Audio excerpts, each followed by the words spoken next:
Assalamualaikum warahmatullahi wabarakatuh. Halo anak-anak kelas 7. Semoga dalam keadaan sehat semua ya. Pagi ini atau siang hari ini pokoknya lah ya, kita bertemu kembali dengan pelajaran bahasa Indonesia bersama Bu Dinar. Oke. Untuk pertemuan kali ini, di sini kita akan belajar bagaimana menyusun dari teks deskripsi. Dan nanti hasil dari apa yang kita susun, kalian semua susun, itu akan Bu Dinar jadikan sebagai nilai keterampilan kalian. Jadi kalian harus mengerjakan dengan sebaik-baiknya agar nanti nilai keterampilan kalian bisa bagus semua, kayak gitu ya.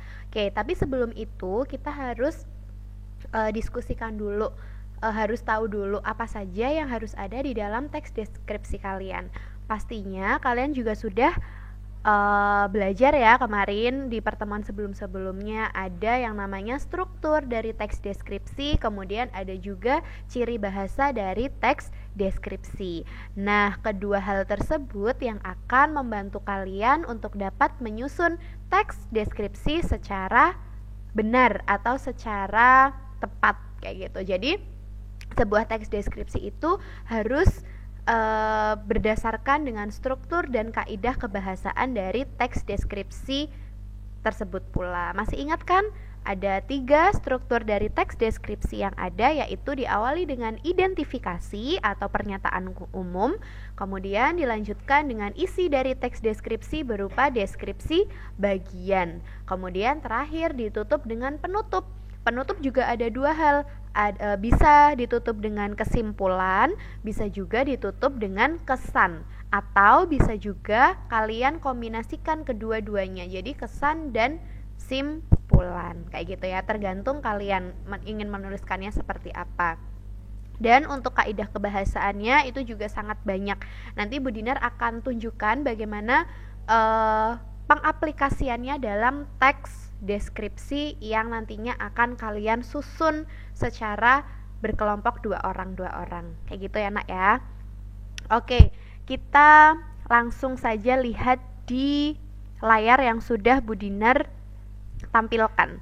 Di sana ada sebuah contoh teks deskripsi yang berjudul Si Bagas Kelinciku. Nah, dari judulnya saja sudah kelihatan ya bahwa objeknya itu harus bersifat khusus. Tidak boleh hanya ngomongin kelinci, tapi sudah spesifik atau sudah khusus pada si Bagas, yaitu kelinci yang dimiliki oleh seorang aku di sana ya. Jadi besok ketika kalian akan menyusun teks deskripsi, silakan kalian juga harus mencari atau menentukan objek secara khusus, tidak boleh yang masih umum gitu ya.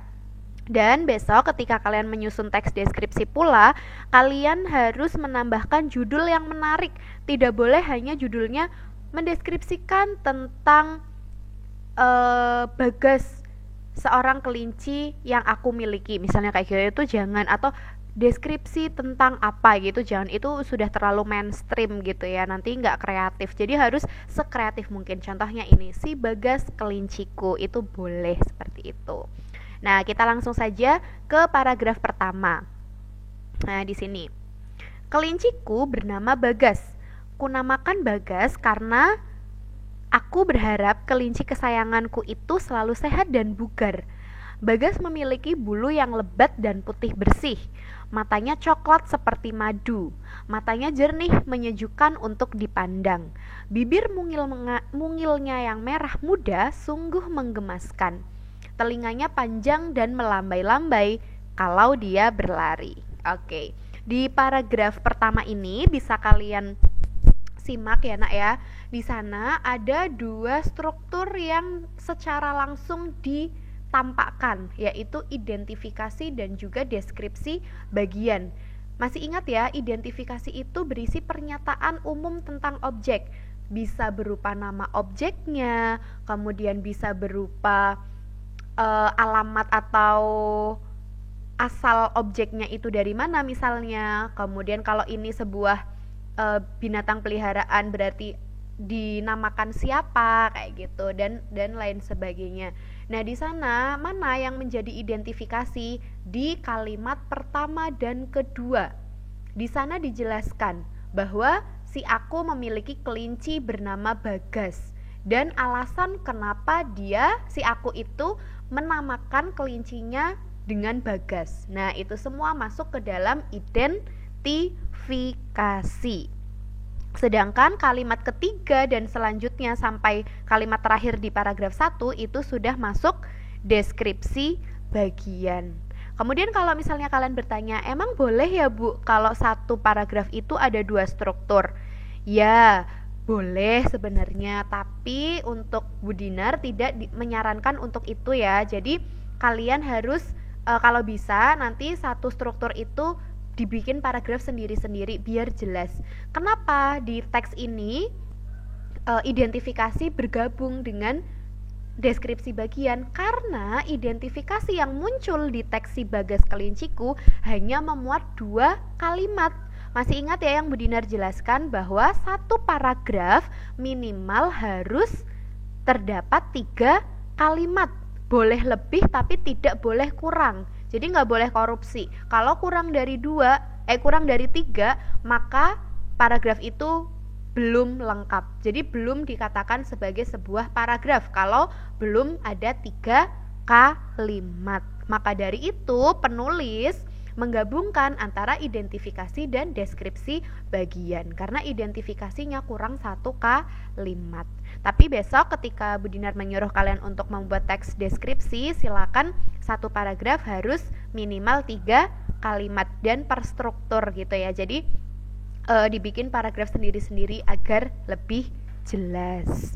Nah, untuk kalimat ketiga sampai kalimat ke-6 itu adalah masuk ke deskripsi bagian di mana sudah menjelaskan tentang fisik dari si Bagas Kelinciku itu, gitu ya. Itu untuk strukturnya. Kemudian kita lihat untuk kaidah kebahasaannya. Di sana kalian lihat ada kata sungguh menggemaskan nih yang Bu Dinar beri garis merah. Ya, sungguh menggemaskan. Di sana ada kata-kata sungguh. Nah, masih ingat ya, itu adalah ciri kebahasaan menggunakan kata atau kalimat emotif, yaitu kalimat yang mengungkapkan perasaan secara mendalam. Dibuktikan dengan kata sungguh, sangat, amat, sekali. Nah, itu semua adalah kalimat emotif. Kemudian ada lagi kebahasaan yang kita temui di sana. Ada yang namanya majas. Nah, masih ingat kan apa itu majas? Majas itu adalah gaya bahasa yang memiliki makna tidak sebenarnya. Oke, di sana apa kata kuncinya? Ada kata melambai-lambai. Telinganya panjang dan melambai-lambai kalau dia berlari. Nah, kalau telinga itu kan nggak bisa melambai kan sebenarnya kan. Telinga itu kan tidak punya tangan, bukan tangan yang bisa melambai. Tapi di sana penulis menuliskannya telinganya itu melambai-lambai. Nah, berarti itu adalah sebuah majas. Nah, maka dari itu di sana dimunculkan oleh penulis agar apa? Agar lebih menarik teks deskripsi yang dibuat. Jadi kalian besok boleh menggunakan majas yang ada di sana. Boleh pakai kalimat emotif, boleh pakai majas. Kemudian ada juga di sini. Ada ku di sini ya. Nah, ku ini disebut dengan kata ganti orang. Nah, kata ganti orang pertama berarti kan di sana aku. Nah, berarti ciri kebahasaan yang muncul di sana juga menggunakan kata ganti orang. Nah, itu ya, itu untuk paragraf pertama. Kemudian, paragraf kedua kita lihat, Bagas sangatlah manja. Hampir tiap malam Bagas tidur di ujung kakiku. Sebelum ku elus-elus dia akan selalu menggangguku. Kalau waktunya makan, dia berputar-putar di depanku sambil mengibas-ngibaskan telinganya yang panjang. Mulutnya berkomat-kamit seperti orang sedang berdoa. Kemanjaannya membuat aku selalu rindu. Nah, itu pasti jelas ya, termasuk ke dalam deskripsi bagian. Mendeskripsikan apa? Mendeskripsikan tentang kebiasaan dan juga perilaku dari si Bagas tersebut. Nah, di sana juga ada muncul yang namanya kalimat rincian. Mana kalimat rincian? Kalimat kedua sampai kalimat terakhir dalam paragraf kedua. Mengapa disebut kalimat rincian? Karena merincikan si Bagas sangatlah manja ini. Jadi yang seperti Bu Dinar jelaskan, kalau kita mendeskripsikan itu jangan yang umum, harus yang terperinci. Kalau kita cuma ngomong dia sangat manja, kan nanti pasti penggambaran orang akan berbeda-beda kan. Manjanya dalam bentuk apa nih? Apakah dia selalu minta ditemani bermain ataukah apa? Nah, itu kan akan berbeda-beda. Tapi ketika sudah ada kalimat rincian, nanti akan menggiring gambaran atau pendeskripsian dari para pembacanya untuk satu pendeskripsian. Jadi semuanya memikirkan hal yang sama. Apa manjanya? Oh, tiap malam dia itu selalu tidur di ujung kaki. Kemudian dia harus selalu dielus-elus. Kalau enggak, dia pasti selalu akan mengganggu. Kemudian dia akan berputar-putar sambil mengibas-ngibaskan telinga kalau sudah waktunya makan. Contohnya seperti itu. Gitu ya, Nak ya. Oke. Kemudian selanjutnya, Bagas memiliki perilaku unik. Kalau marah, Bagas melakukan atraksi yang menarik. Dia menggunakan kaki belakangnya dan melompat dalam jangkauan yang begitu jauh. Buk, sering terdengar dia menjatuhkan diri. Kadang dia melompat sampai sejauh 3 meter. Kalau tidak dipedulikan, kakinya dientak-entakan seperti anak kecil yang merajuk minta dibelikan mainan. Dengan menggunakan kaki belakangnya pula, dia berdiri sangat tinggi, seperti sedang menunjukkan bahwa dia bisa menarik perhatian kita. Nah, di sana juga masih termasuk ke dalam deskripsi bagian. Apa yang dideskripsikan? Yaitu perilaku dari si Bagas tersebut. Di sana dijelaskan perilakunya unik. Nah, diperinci lagi. Uniknya apa? Oh, kalau marah dia seperti ini. Kalau dia melompat seperti ini, kalau tidak dipedulikan dia akan seperti ini, dan lain sebagainya. Di sana unsur kebahasaan yang muncul juga ada. Di sana menggunakan kalimat emotif ya, sangat tinggi. Nah, menggunakan kata emotif. Jadi untuk mengungkapkan perasaan agar pembaca itu tergugah dan bisa membayangkan seolah-olah pembaca itu bisa melihat tingkah dari si Bagas Kelinciku itu, gitu ya maksudnya. Kemudian selanjutnya paragraf terakhir, dengan apapun kelakuan dan perilaku Bagas tetap membuatku sayang dengannya. Dia adalah teman bermain sejati yang selalu ada saat aku senang dan sedih. Aku sangat beruntung memilikinya. Nah, ini pasti masuknya adalah ke dalam struktur penutup. Nah, coba kira-kira kalau penutupnya seperti ini termasuk penutup dengan simpulan atau dengan kesan? Ayo coba. Dia ada kata ngomong aku sangat beruntung memilikinya. Kemudian adalah teman bermain sejati. Kemudian perilakunya membuatku sayang dengannya. Nah, itu semua adalah sebuah kesan dari penulis kepada si Bagas Kelincinya tersebut. Jadi penutup yang ada di teks deskripsi pertama dengan judul si Bagas Kelinciku menggunakan penutup dengan jenis kesan. Ya, itu contoh yang pertama. Sampai di sini apakah sudah bisa dipahami? Semoga bisa ya. Oke, selanjutnya Budin ada contoh yang kedua. Nah, kalau tadi adalah seekor peliharaan berupa kucing dari si aku, kalau sekarang mendeskripsikan tentang pantai. Nah, itu juga pantai tidak kemudian pantai secara umum ya, sudah spesifik kepada Pantai Parangtritis. Nah, di sana judulnya sudah terlihat, objeknya sudah khusus Parangtritis. Nah, boleh menggunakan kata atau diksi yang lain, Parangtritis nan indah. Nah, agar judul yang kalian sematkan itu menjadi judul yang menarik untuk dibaca oleh pembaca ya. Oke, kita langsung masuk ke paragraf pertama. Salah satu andalan wisata kota Yogyakarta adalah Pantai Parangtritis. Tempat Tepatnya Pantai Parangtritis berada di Kecamatan Kretek, Bantul, Daerah Istimewa Yogyakarta. Pantai ini terletak sekitar 27 km arah selatan Yogyakarta.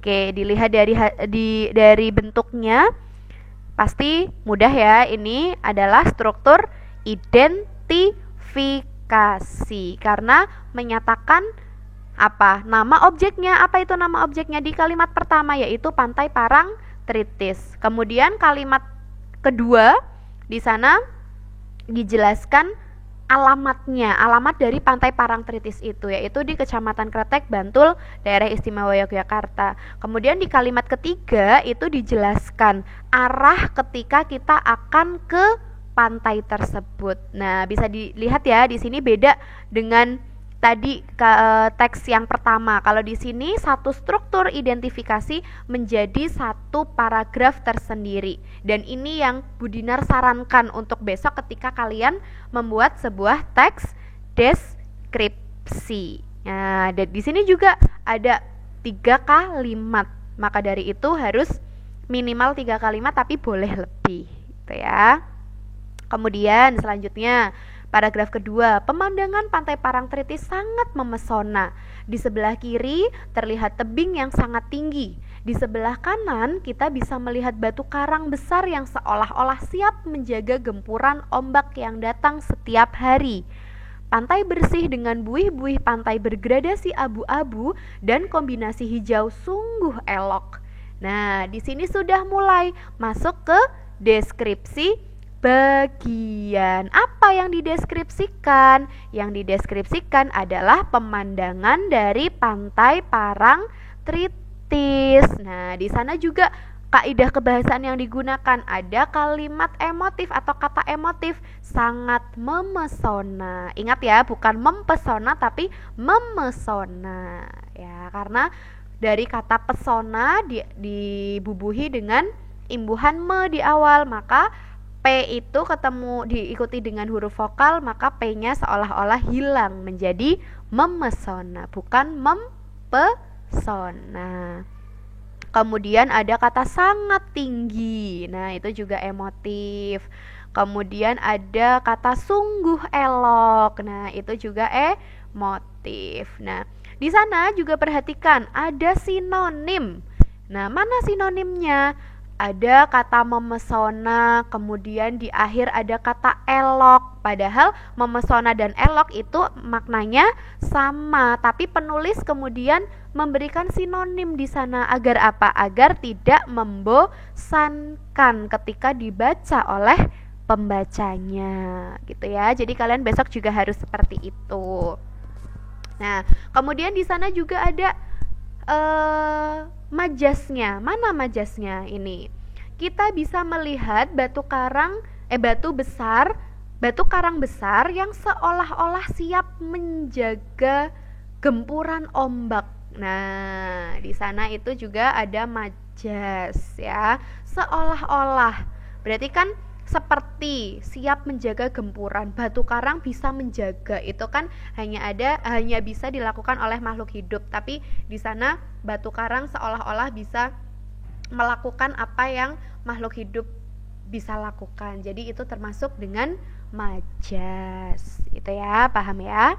Next, lanjut paragraf ketiga. Kemolekan pantai serasa sempurna di sore hari. Di sore hari kita bisa melihat matahari terbenam yang merupakan saat sangat istimewa. Lukisan alam yang sungguh memesona. Semburat warna merah keemasan di langit dengan kemilau air pantai yang tertimpa matahari sore menjadi pemandangan yang memukau. Rasa hangat berbaur dengan lembutnya hembusan angin sore melingkupi seluruh tubuh.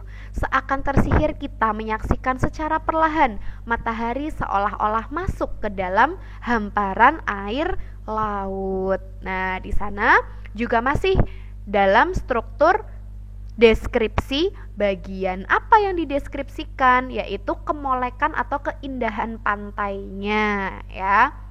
Kalau tadi di awal di paragraf kedua itu pemandangannya, kalau di sini lagi ngomongin pantainya, lebih ke pantainya, bagaimana keadaan pantainya.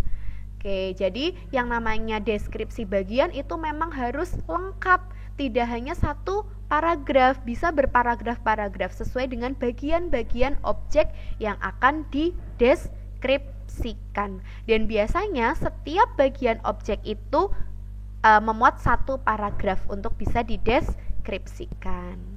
Oke ya. Kemudian selanjutnya, banyaknya wisatawan yang selalu mengunjungi Pantai Parangtritis ini membuat pantai ini tidak pernah sepi dari pengunjung. Di Pantai Parangtritis ini kita bisa menyaksikan kerumunan anak-anak bermain pasir, tua muda menikmati embusan segar angin laut.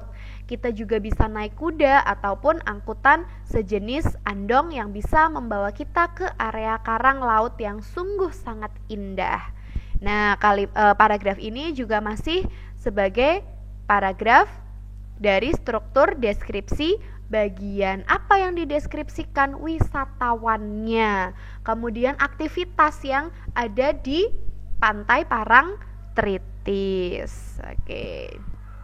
Kemudian paragraf terakhir, tak salah apabila Pantai Parangtritis menjadi salah satu objek menarik yang sering dikunjungi. Segala kemolekan dan keindahannya menawarkan surga dunia bagi yang menikmatinya. Sungguh nikmat keindahan yang tiada tara. Oke, di sini pasti jelas ya, ini merupakan sebuah penutup. Nah, bedanya dengan teks deskripsi yang pertama yang tadi kita bedah, kalau di teks yang kedua ini penutupnya menggunakan simpulan dari apa yang sudah kita bahas di deskripsi bagian. Kalau tadi kan yang di paragraf pertama kesan terhadap si Bagas kucingku. Nah, kalau yang teks yang deskripsi yang kedua ini penutupnya menggunakan simpulan dari apa yang sudah dijabarkan di deskripsi bagian. Mana Bu yang seharusnya digunakan? Dua-duanya benar, karena penutup dari teks deskripsi mencakup simpulan atau bisa juga dengan kesan, atau bisa dikombinasikan dua-duanya. Begitu ya, itu adalah contoh dari teks deskripsi yang Bu Dinar bisa berikan, dan juga analisis dari struktur dan juga kaidah kebahasaan yang digunakan di dalam teks deskripsi. Semoga kalian juga bisa lebih paham, dan nanti ketika mengerjakan tugas terstruktur untuk melengkapi nilai keterampilan, kalian bisa mengerjakan dengan sebaik-baiknya. Dan jangan lupa, satu, tentukan objeknya dulu secara khusus ya objeknya. Jadi jangan umum, karena pemilihan objek itu sangat penting bagi keberlangsungan nanti aktivitas kalian selanjutnya dalam menulis teks deskripsi. Kalau objek yang kalian pilih sudah salah, maka teks kalian tidak lagi menjadi sebuah teks deskripsi. Seperti itu.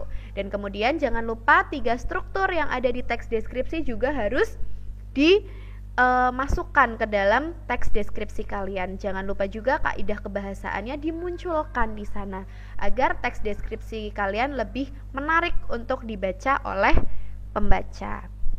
Itu ya, mungkin itu untuk materi yang Bu Dinar sampaikan di video pembelajaran pada hari ini. Setelah ini silakan bisa membentuk kelompok 2 orang, kemudian diskusikan sesuai tema yang sudah Bu Dinar pilihkan. Silakan nanti kalian bisa memilih salah satu saja ya. Kemudian nanti yang dikirim ke email Bu Dinar, satu kelompok itu hanya satu pekerjaan saja. Jangan lupa menyertakan identitas di awal dokumen atau di lembar awal Word kalian. Gitu ya Nak ya. Terima kasih untuk hari ini. Kalau masih ada yang dibingungkan atau masih perlu untuk didiskusikan, silakan bisa langsung chat di grup daring masing-masing kelas, dan juga bisa juga untuk komen di kolom komentar di bawah ini. Terima kasih untuk hari ini, semoga bisa bermanfaat untuk kalian semua. Budin akhiri, wassalamualaikum warahmatullahi wabarakatuh.